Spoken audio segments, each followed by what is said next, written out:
Бір вақытны бик қараңғы, бик болытлы күндер була.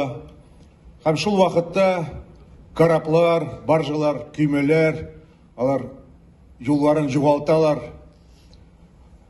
юкка чыгалар, баталар. Һәм шул моментта, шул мизгилдә барлыкка килә океан ярындагы маяк. Һәм ул үз яктылыгы белән тарта үз ягына баржаларны, корабларны, көймәләрне һәм аларга дөрес юл күрсәтә, аларга исәнлек бирә. Ярдагы маяк бер качанда ярдан җигереп йөрми корабларны эзләп, ул 8 нык нигезләнеп үз урынында тора һәм кораблар аңа тартылалар.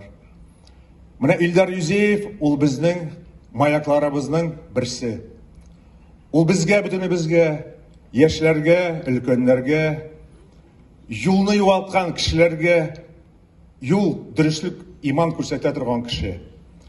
Һәм мин телим, Илдар Юзеевның яктылыгы мәңгелек булсын, аның маягы бер качанда сүнмәсен.